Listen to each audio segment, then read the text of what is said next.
오늘 이 자리에 오신 애국 시민, 예수 믿는 성도 여러분 만나서 반갑습니다. 할렐루야. 저는 경상남도 거제시 신현읍 상동리 용산 49번지에서 태어나서 목사가 되고 은퇴를 하고 금년에 경주에서 살고 있는데, 금년 2월 28일 손현보 목사님을 만나러 세계로 교회로 갔습니다. 손현보 목사님을 만나서 손 목사님, 지금 당신이 하고 있는 세이브 코리아나 이 애국운동 그리고 차별금지법, 동성애법 반대를 위해서 일을 하고 있는데 어려움이 없느냐 그러니까, 형님 걱정하지 마세요. 아무 어려움 없습니다. 반드시 하나님이 역사하실 겁니다. 이런 소리를 들었지만은 집에 와서 걱정이 되어서 울산에 있는 오명길 목사님하고 둘이서 대화를 나누다가 우리가 그냥 가만히 있을 수 없다. 대통령 탄핵도 부당하고 손현보 목사를 징계하려고 하는 것도 부당하고 우리 자체적으로 교회 안에서 일어나는 여러 가지 사태를 보면서 뭔가 하나를 만들어야 되겠다 하고 만든 것이 보신애국자연합이라고 하는 고위원입니다. 그래서 이 단체를 만들어서 금년 2월 28일 날 국회에 가서 기자회견을 했습니다. 대통령 탄핵 반대, 손현보 목사에 대한 여러 가지 이야기들을 잠재우고 더 이상 논하지 말아라. 그러고 난 뒤에 세월이 흘러 9월 10일입니까? 손현보 목사님 구속이. 오늘 아마 77일째 되는 것 같은데 목사님은 구속이 되었고, 오늘 나라는 기울어진 운동장이 아니라 완전히 뒤집어져 버렸습니다. 더 이상 우리가 가만히 있으면 이 나라를 통째로 중국, 중화 쪽으로 그리고 공산주의로 만들어 가려고 하는 흉악한 계략이 지난 문재인 정권 때 최근에 보니 4,025건의 법률을 바꾸고 8만 건의 조례를 바꾼 일이 문재인 정부 때 있었습니다. 겉으로 보면 우리나라는 아무 일도 없는 것 같고, 이런 나라에 무슨 계엄이니 무슨 집회니 이런 일이 있을 수 있느냐고 대다수의 국민들이 잘 알지 못하고 있습니다. 그러나 저는 금년에 은퇴를 하고 이 내막을 들여다보니 너무나도 오늘 우리나라가 심각해져 있습니다. 나도 모르는 사이에 여러분, 지난 어려운 시절 우리가 살 때에 겨우 우리가 밥에 먹고 살았던 연료가 연탄이었습니다. 연탄불을 피우고 밥을 해먹고 난방을 하던 시절에 방 안에서 편안히 잠을 자고 있으면 문틈 사이로 연탄가스가 들어와서 수많은 사람들이 목숨을 잃었던 때가 불과 얼마 전입니다. 이 연탄가스는 무색무취, 아무 냄새도 색깔도 없어서 문틈으로 들어오면 아버지도 어머니도 아들도 딸도 다 질식되어 죽는 것이 연탄가스입니다. 현재 오늘 우리나라의 상태가 연탄가스가 들어와서 가족들을 몰살시키는 것처럼 종북 좌파 공산주의 이론이 대한민국 전역을 덮고 있습니다. 지금 현재 우리나라의 형편은 공산주의의 사상의 구능선을 넘어서서 이제 곧 정복당할 그런 상태까지 와 있습니다.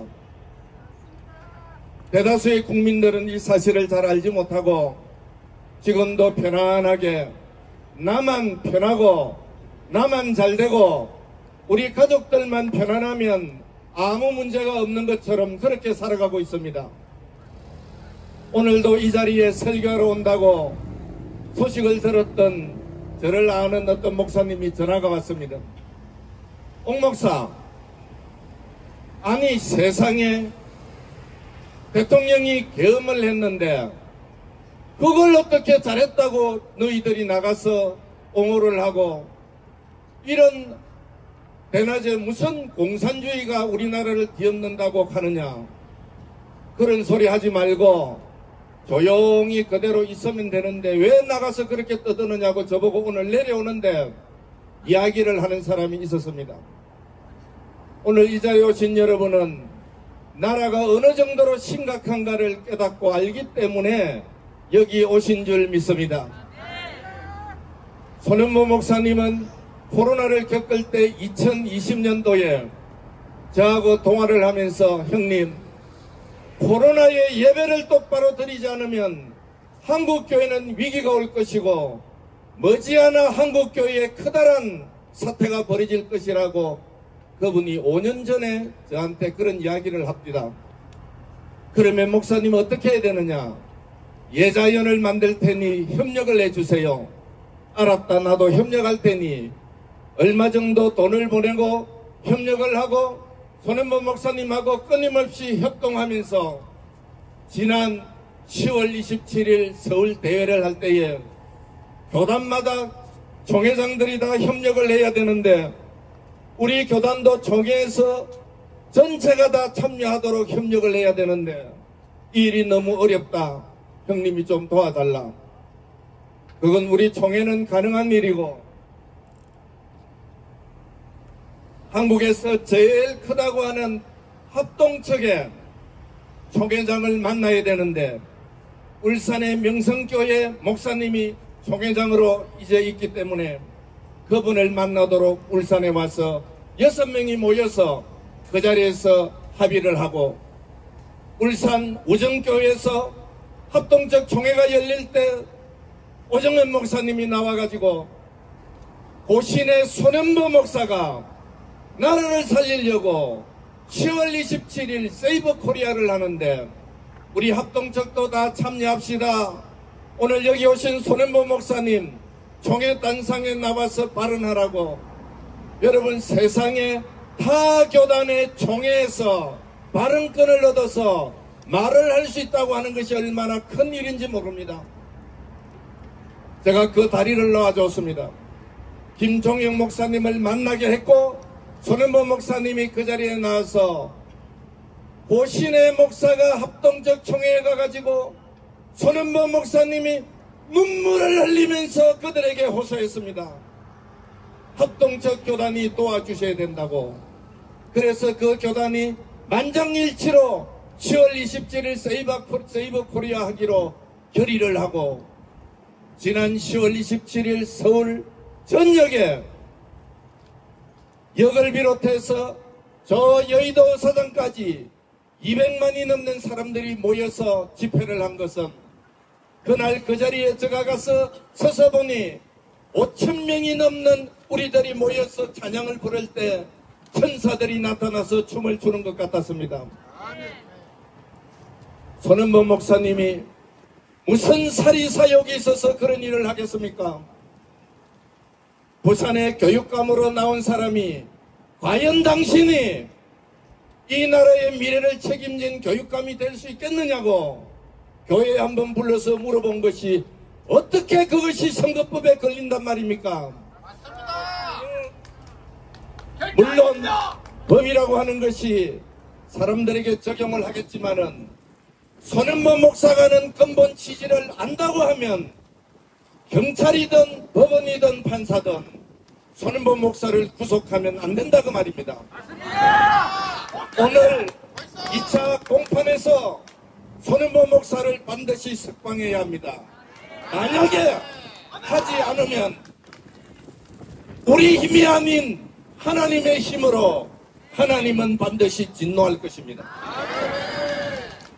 이스라엘 민족이 저 애굽에서 430년 동안 살다가 이제는 가나안 땅으로 가야 하니 하나님은 그 백성들을 강하게 만들었습니다. 남자의 수가 늘어나고 이스라엘 민족의 수가 늘어가니 애굽의 바로는 이 민족을 없애려고 남자아이가 태어나면 죽이라고 그랬습니다. 세상의 법은 남자아이를 죽이라고 하지만은 하나님의 법은 남자아이가 태어나면 살려야 됩니다. 요게벳이 그 아이 모세를 살립니다.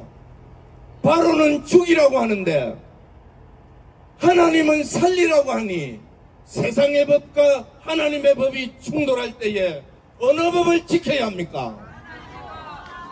손현보 목사는 선거법의 잣대를 가지고 선거법에 걸렸다고 하지만은 그러나 그는 하나님을 믿는 사람으로서 누구의 법을 따라야 하느냐?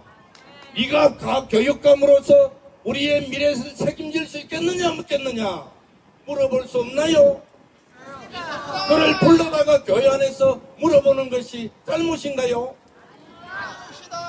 오늘 이 나라에 법이 있다면 법을 똑바로 집행해야 합니다. 감옥에 가야 할 사람은 5가지, 6가지, 12가지 죄를 범한 지금의 현재 대통령이 가야 되고 그를 추종하는 대장동의 그 모든 비리를 저지르고 재판을 잘못했던 판사들이 가야 되고 손현보 목사를 구속했던 이곳에 있던 경찰청장이 가야 되죠. 우리는 힘이 없는 것 같아도 우리가 믿는 하나님은 역사의 주인입니다. 하나님이 살아계십니다. 창세기 6장에 세상에 죄악이 간영하면 악이 차면 찰수록 그 악은 반드시 악을 저지르는 사람에게로 쏟아부어지게 되어 있습니다. 하나님은 내가 더 이상 이제는 두고 볼 수 없으니 이 세상을 심판하리라. 그러나 누군가가 이 땅을 새롭게 할 사람이 있을 것이라고 찾아보니 하나님의 눈에 노아가 보였습니다. 노아는 여호와께 은혜를 입었더라. 그 한 사람과 그의 가족 8명 외에는 모두가 다 물에 빠져 죽은 사실을 우리는 기억합니다. 오늘 이 땅에 기독교가 살아있기 때문에 하나님은 반드시 우리를 통하여 역사할 것이고 손현보 목사님을 오랫동안 가두면 가둘수록 당신들의 죄는 더 커질 것입니다. 머지않은 장래에 하나님이 일어나실 것입니다. 밤이 깊어가면 새벽이 오게 되어 있습니다. 악이 차면 어려운 하나님의 역사가 일어나게 되어 있습니다. 오늘 이 자리에 모인 사랑하는 성도 애국시민 여러분, 우리는 절대로 낭망할 필요가 없습니다. 손현보 목사님의 구속이 부당하지만은 하나님의 뜻이 나타나리라 믿습니다. 오늘 이 역사의 주인은 대통령이 아닙니다. 민주주의라고 하는 민주주의는 틀린 말입니다. 민주주의가 아니라 신주주의입니다. 우리가 믿는 하나님이 주인입니다. 역사의 주인은 하나님이신 줄 믿습니다. 모세가 바로에게 가서 그리고 이스라엘 백성에게 가서 이 백성을 내놔라 할 때에 바로와 이스라엘 백성이 누가 그렇게 하더냐고 물으면 내가 뭐라고 하리까 할 때에 오늘 읽은 본문 스스로 계신 자가 보냈다고 하라는 것입니다. 우리가 믿는 하나님은 스스로 계신 분으로서 그분이 역사의 주인입니다. 애국 시민 여러분, 주인 되는 그분을 기쁘게 합시다. 손현보 목사는 우리 주인 되는 하나님을 기쁘게 하다가 감옥에 갔습니다. 하나님은 그를 반드시 석방하실 것이고 그를 높이 들어 쓰실 줄 믿습니다. 낙심하지 말고 끝까지 기도하여 우리 모두 승리하는 사람이 되기를 예수님의 이름으로 축복합니다. 기도하겠습니다. 하나님 아버지,